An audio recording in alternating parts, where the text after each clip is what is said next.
Start कर रहे हैं। सप्लीमेंट्री का चैप्टर नंबर 5 है Golu grows a knows. Long ago, the elephant had no trunk. He had only a bulgy nose. बहुत समय पहले एलिफेंट्स की सूंड नहीं होती थी, नोज नहीं होती, ट्रंक नहीं होती थी। उनका सिर्फ एक अजीब सा नोज हुआ करता था, बड़ी सी नोज थी। As big as a boot, इतनी बड़ी जितना कि एक बूट होता है। He could wiggle it from side to side, but it couldn't pick up things with it. Wiggle करना यानी कि जैसे इधर उधर हिला सकता था, लेकिन उससे किसी चीज को पकड़ नहीं सकता था उस सूंड से। There was a baby elephant called Golu. एक छोटा बच्चा एलिफेंट था जिसका नाम गोलू था। He too had no trunk but only a bulgy nose as small as a small boot। उसके पास भी सूंड नहीं थी, उसके पास भी एक बड़ी सी बूट के जितनी नाक थी। Golu was full of questions. He asked his tall aunt full of the ostrich। तो गोलू के पास बहुत सारे सवाल थे, गोलू बहुत सवाल पूछा करता था। तो उसकी आंट थी कौन? ऑस्ट्रिच, शुतुरमुर्ग जो होता है वो। उसने उससे पूछा Why don't you have ever fly like other birds? वो पूछता है कि दूसरी जैसे चिड़िया होती हैं वो लोग उड़ लेती हैं, वैसे आप क्यों नहीं उड़ पाती? Then he asked his tall uncle, the giraffe। तब उसने अपने एक बड़े लंबे अंकल से पूछा, जो कौन था? जिराफ था। What makes your skin so spotty? आपकी स्किन इतनी स्पॉटी कैसे, उस पे इतने स्पॉट्स कैसे हैं? He asked his huge uncle। उन्होंने अपने बड़े से अंकल से पूछा the hippopotamus। जो बड़ा सा अंकल कौन था? हिप्पो। उससे उसने पूछा Why are your eyes always so red? आपकी जो आंखें हैं वो हमेशा लाल क्यों होती हैं? फिर he asked his hairy uncle। उसने अपने बालों वाले अंकल से पूछा, जो कि कौन था? द बबून। बबून होते हैं जो बंदर की तरह होते हैं लेकिन थोड़े से डेंजरस होते हैं। उनसे पूछा Why do melons taste like melons? जो melons होते हैं वो melons की तरह टेस्ट क्यों करते हैं? The ostrich, the giraffe, the hippopotamus and the baboon had no answers to गोलू's question। इन सभी के पास गोलू के सवालों का कोई भी जवाब नहीं था। Golu is a naughty baby. Golu एक बहुत शरारती बच्चा है। They said, उन सब ने कहा। He asked such difficult questions। वो हमेशा ऐसे ही कठिन कठिन सवाल पूछता रहता है। One day, Golu met the manna bird sitting in the middle of the bush। एक दिन गोलू मैना चिड़िया से मिलता है, जो कि कहाँ पर बैठी हुई है? बुश पर बैठी हुई है, घास पर बैठी हुई है, पेड़ पर। And he asked her। वो उससे पूछता है What does the crocodile have for dinner? Crocodile खाने में क्या खाता है? The manna said, Go to the banks of the great grassy Limpopo river and find out। वो कहती है, मैना क्या कहती है? जाओ रिवर के किनारे जाओ, मेम्पोप रिवर के किनारे जाओ और जाकर खुद ही देख लो। Golu went home. गोलू घर गया। He took 100 sugar canes। उसने 100 गन्ने लिए। 50 dozen bananas 50 डजन बनानास लिए एंड 25 melons और 25 melons लिए। Then he said to his family good bye. और तब उसने अपनी फैमिली से क्या कहा? Good bye. I am going to the great grassy Limpopo river. वो क्या बोलता है अपनी फैमिली से कि मैं जा रहा हूँ बड़ी वाली जो लिम्पू रिवर है वहां जा।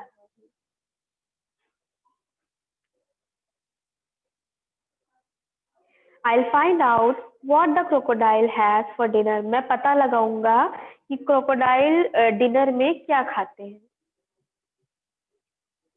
He had never seen a crocodile and didn't know what one looked like।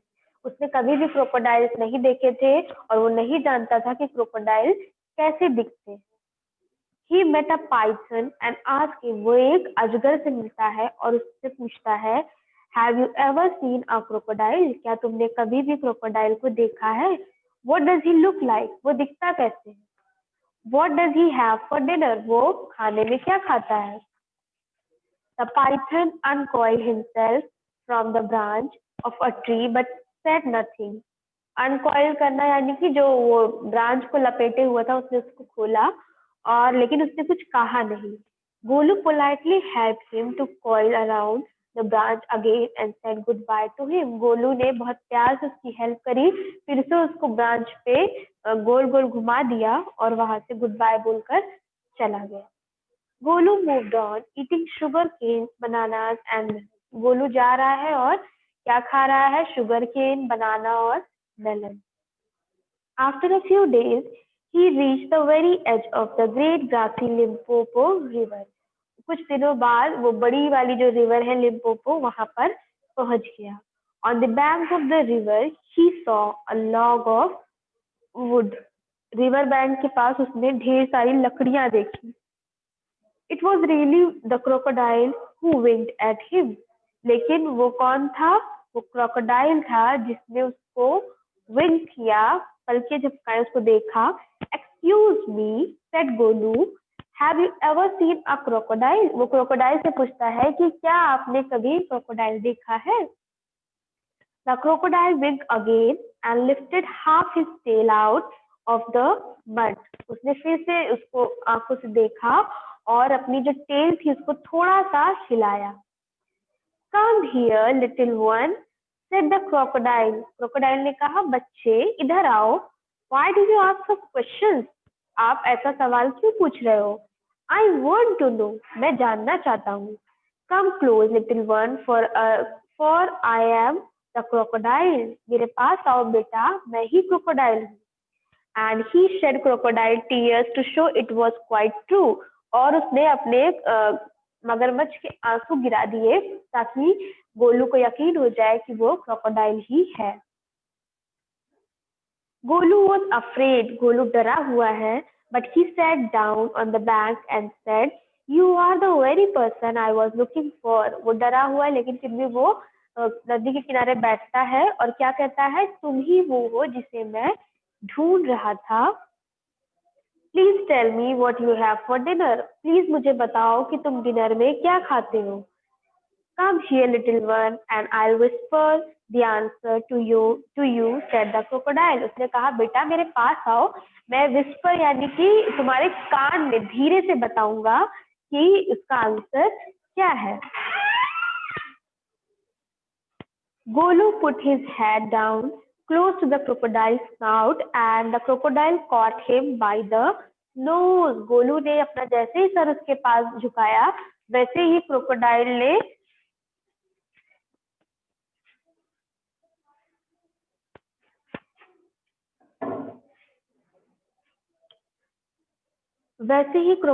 ने उसकी नाक पकड़ ली. कॉट यानी कि पकड़ लिया. I think said the crocodile today a baby elephant will be my dinner. मुझे ऐसा लग रहा है आज एक बेबी एलिफेंट मेरा डिनर बनेगा. Let me go, you are hurting me, my mister crocodile scream. Golu, scream यानी कि चिल्लाया. गोलू चिल्लाता है कि क्रोकोडाइल मुझे जाने दीजिए, आप मुझे कष्ट पहुंचा रहे हैं. The python, who had been quietly following Golu, came to the bank and said. जो पाइथन था वो गोलू को फॉलो कर रहा था, वो नदी के किनारे आया और उसने कहा, if you do not pull as hard as you can, the crocodile will drag you into the stream. वो कहता है कि अगर तुम जितना जितना तुम्हारे अंदर ताकत है उतनी जोर से अगर तुम फोर्स नहीं लगाओगे तो क्रोकोडाइल तुम्हें अंदर खींच लेगा. Golu sat back on his little haunches.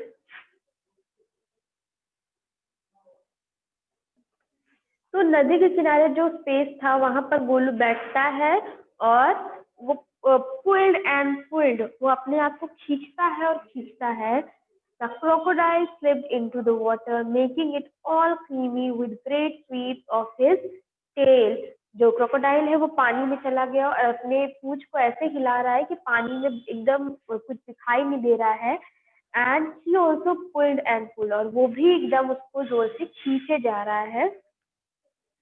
Then the python coiled himself around गोलू's stomach. तभी जो पाइथन है वो गोलू के स्टमक पे अपने आप को बांध लेता है, कॉइल कर लेता है.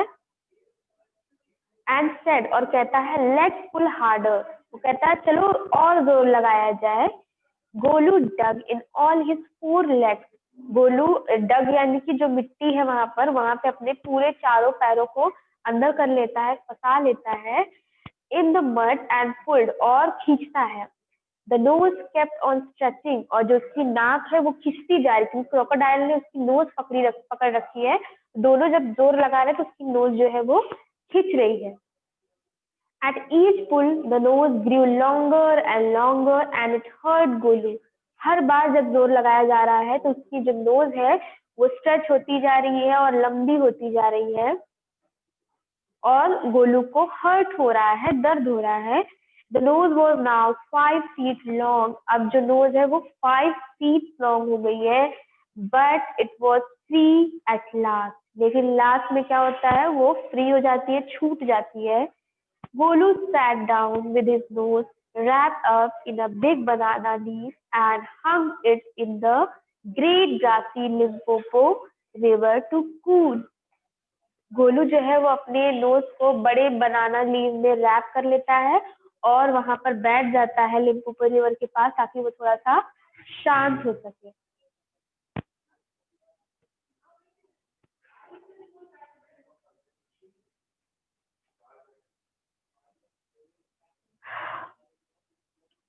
Golu sat there for 2 days waiting for his nose to cool and shrink.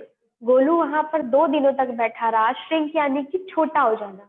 वो वेट कर रहा था कि उसकी जो नोज है वो शांत हो जाए और छोटी हो जाए जैसे कि पहले थी. It grew cool but it didn't shrink. वो शांत तो हो गई, ठंडी हो गई, लेकिन वो अभी भी बड़ी ही थी, श्रिंक नहीं हुई. At the end of the second day, दूसरे दिन के अंत तक, अ fly came and stung Golu on the shoulder. एक कोई आता है और उसके शोल्डर पर आ जाता है. Golu lifted his long nose and with it hit the fly dead. और वो अपनी जो लंबी नोज है उसको ले जाता है और जो फ्लाई है, जो मक्खी बैठ गई है, उस पे ले जाता है और जो फ्लाई है वो डेड हो जाती है, मर जाती है. Advantage number 1, his the python. Python ने बोला. हिज करना यानी कि जब स्नेक और पाइथन जब बोलते हैं तो उसको हिज करना कहते हैं. तो पाइथन ने क्या कहा, ये तो तुम्हारा एडवांटेज नंबर 1 है, ये तो तुम्हारा फायदा है. You couldn't have done it with a small nose. तुम ये जो काम है, जैसे तुमने अभी फ्लाई को मार दिया, वो तुम अपनी छोटी नाक से नहीं कर सकते थे. Try and eat a little now. अब थोड़ा सा खाने की कोशिश करो. Golu put out his trunk and plugged a large bundle of grass. Golu ने अपनी जो ट्रंक है उसको नीचे किया और बड़ा सा ढेर सारा ग्रास जो है वो दिया. He dusted it again and four left and stuffed it into his mouth. उसने उसको उठाया और उसको झाड़ा और मुंह में खा लिया. Advantage number 2, his the python. Python ने कहा ये तो दूसरा फायदा है. You couldn't have done it with a small nose. तुम ये सारा खाने की जो प्रक्रिया है ये अपनी छोटी नोज से बिल्कुल नहीं कर सकते थे. Didn't you think the sun is too hot now? क्या तुम्हें नहीं लगता कि जो सन है वो बहुत ज्यादा गर्मी दे रहा है? Golu scooped up some mud from the bank and slapped it on his head. Golu ने ट्रंक से ढेर सारी मिट्टी उठाई और अपने हेड पर लगा दिया. Advantage number 3 is the python. You couldn't have done it with the small nose. अब पाइथन ने कहा ये तो और फायदे की बात हो गई है, ये भी तुम अपनी छोटी नाक से नहीं कर सकते थे. Thank you, Mr. Python, said Golu gratefully. I'll remember all this and now I'll go back to my family. Golu ने क्या कहा, मिस्टर पाइथन धन्यवाद, मैं इस सब चीजों को याद रखूंगा और अब मैं अपनी फैमिली के पास दोबारा जा रहा हूँ.